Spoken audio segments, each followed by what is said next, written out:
اگر آپ چاہتے ہیں کوئی ایسا عمل رونگٹے کھڑے کر دینے والا عمل ہو، ایک بار سورت اخلاص کو لو اللہ پڑھے، صرف ایک بار سورت اخلاص پڑھے، صرف ایک بار.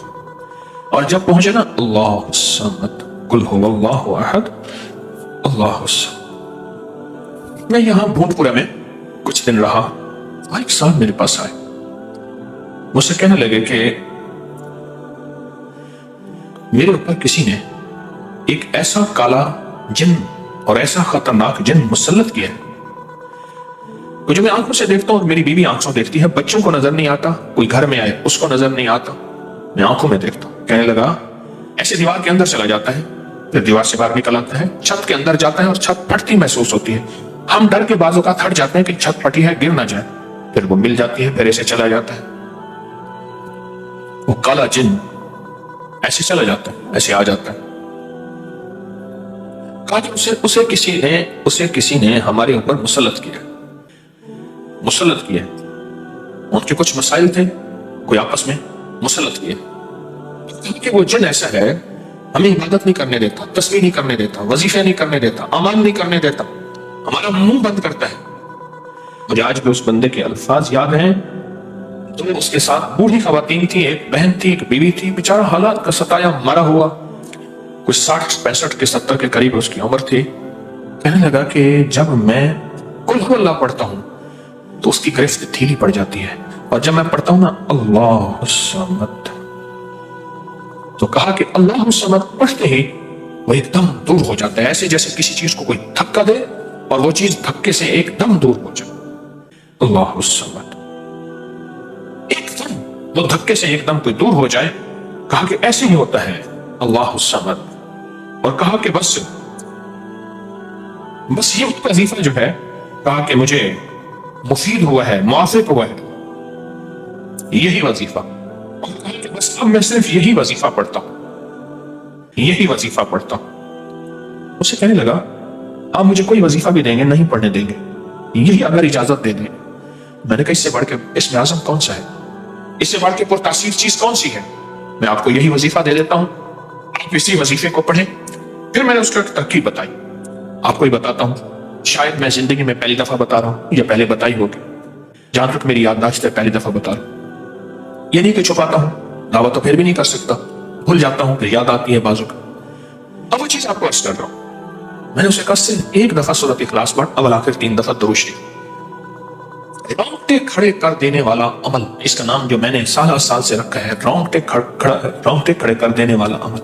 حدیث میں آتا ہے، مفہوم ہے کہ جب بندے کی اضطراری کیفیت ہوتی ہے، بے چین، بے قرار، پریشان ہوتا ہے، مضطرب، اس وقت عرش الہی ایک دم میں حرکت میں آتا ہے، رحمت متوجہ ہوتی ہے اور اللہ کا عرش ہل جاتا ہے.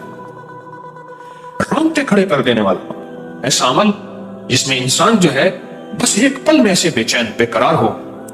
اس کی ترکیب یہ ہے کہ والا کر درود پاک 3 بار، ایک دفعہ سورۃ اخلاص پڑھیں، اور پڑھ کے جب اللہ الصمد پہ پہنچے نا تو اس کو ہلکا ہلکا دل میں دہرائیں، اللہ الصمد اللہ الصمد، دہرائیں، توجہ سے دہراتے جائیں.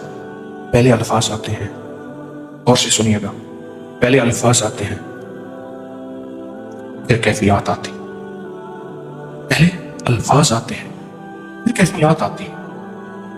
پہلے الفاظ آتے ہیں، انسان پہلے الفاظ سے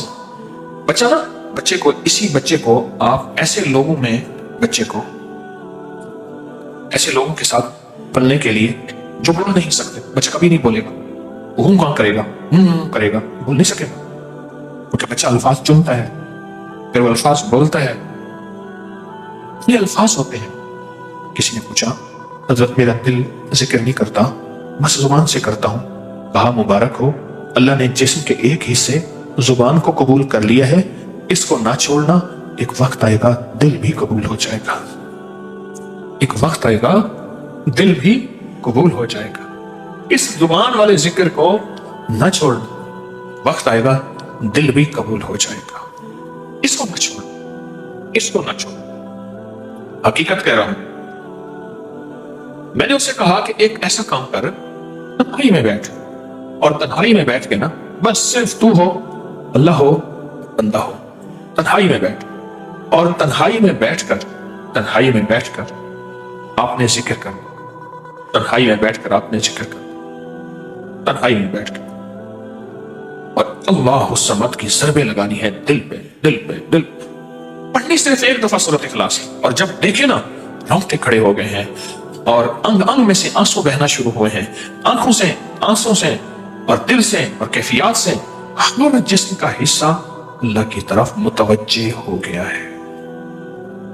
हर दिल का हिस्सा, हर जिस्म का हिस्सा, हर रग रग रग रग रग रग अल्लाह की तरफ मुतवज्जे हो गई है। तो फिर अल्लाह के साथ ताल्लुक बना और अपनी मुराद, अपनी आस, अपनी उम्मीद अल्लाह के सामने पेश कर। अपनी मुराद, अपनी आस, अपनी उम्मीद अल्लाह के सामने पेश कर, और अल्लाह समद को दोहरा दोहरा दोहरा दोहरा दोहरा। ये जो जंगलों में कहते हैं चिल्ला किया फलां बाबा जी ने, पहाड़ों की गारों में चिल्ला किया फलां बाबा जी ने, कुओं के अंदर चिल्ला किया, अभी भी ऐसे कुएं मौजूद हैं जिसके नीचे उतर के पानी भरते थे, उसको हमारे बर्रे सगीर की जबान में बावली कहते हैं। उसमें नीचे जाके पानी भरते थे। मैंने बुखारा के अंदर देखा और कई जगह देखा, ठट्ठा में भी अभी वो हैं, ठट्ठा में लेकिन खुश्क हो चुके हैं, नीचे जाके पानी भरना। उन कुओं की गहराइयों में जाके, तन्हाइयों में बैठ के, खुश्क कुओं में अल्लाह समद और जिक्र, उसकी वजह अंदर तन्हाइयों में। या फिर क्या किया, कहा कि रुई को थोड़ा सा गीला कर और पिसी हुई काली मिर्चें उसमें मिला और कानों में डाल कि कोई आवाज कानों तक ना पहुंचे। मेरी अम्मा रहमतुल्लाह अलैह के पास तोता था, तो उस तोते को कलमा पढ़ाती थी। रात को पढ़ा पढ़ा के ना उसके कानों पे मोम लगा देती थी। मैंने खुद देखा, कानों पे मोम लगा देती थी कि सारी रात इसके कानों में, सारी रात इसके कानों में और कोई आवाज ना जाए। जाग रहे, और कोई आवाज ना जाए। अच्छा, ऐसा करते रहे करते रहे। मैंने खुद देखा कुछ अरसे के बाद उसने कलमा पढ़ना शुरू कर दिया। ऐसे ही हम अगर मशक करें, जानवर की मशक हो जाए तो उसको कलमा जुबान पे आ जाता है। अगर हम कभी भी किसी जंगल वीराने में, कभी घर की तन्हाइयों में, कभी कहीं भी एक दफा सूरत कुल हुवल्लाह पढ़े और एक दफा सूरत इखलास पढ़े और एक दफा सूरत इखलास पढ़े, लेकिन अल्लाह समद को बहुत ज्यादा दोहरा। असल में अल्लाह में नुक्ता नहीं, समद में नुक्ता नहीं। ये हरूफ सममित है, ये बेनुक्ता हरूफ है, और इन बेनुक्ता हरूफ में बहुत ताकत भी है, बहुत तासीर भी है, बहुत कमाल भी है।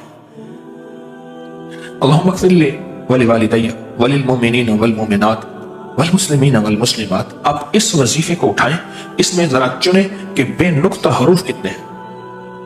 आपको हैरत होगी, और आपको हैरत होगी कि अच्छा ये क्या है।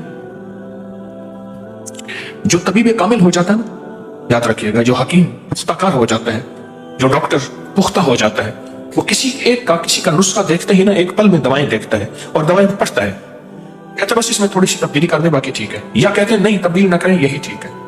उसे पता है ये इस जिस्म के मुताबिक, इस बीमारी के मुताबिक ये ऐन सेहत है, ऐन तंदुरुस्ती है। इसी तरह जो वज़ाइफ की दुनिया का बंदा होता है और उसको वज़ाइफ की दुनिया में पुख्तगी मिल जाए, तो वो भी एक पल में वजीफे के अंदर की ताकत देखता है कि इसमें हरूफ आतशी कितने हैं, खाकी कितने हैं, आबी कितने हैं, बादी कितने हैं, समामत कितने हैं, कमरी कितने हैं, शमशी कितने हैं, और इसके अंदर वो हरूफ कितने हैं जो नूरी हैं, वो कितने हैं।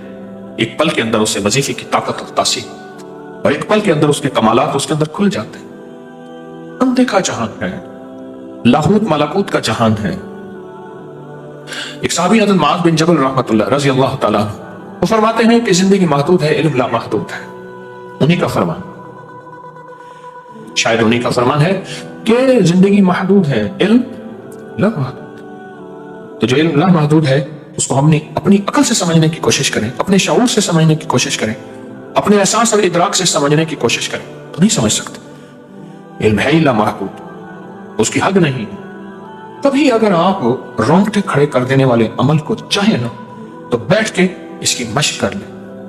दूसरी या तीसरी मशक के अंदर आपको तवज्जुहात मिल जाएंगी, एक पल में विजदान मिल जाए। आप हैरान होंगे ये क्या हुआ, इतना जल्द मुझे तवज्जो मिल गई। सारी उम्र मैं बड़ी बड़ी दुआएं मांगता रहा, कभी तवज्जो ना मिली, कभी क्या ना मिली, तवज्जो ना मिली। کے اندر اتنی مجھے توجہ مل گئی، آپ حیران ہو جائیں۔ اللہ الصمد، جب اس کو انسان وجدان سے اور پورے درد سے اور پورے غم سے اور پورے درد سے بندہ اس کو دہراتا ہے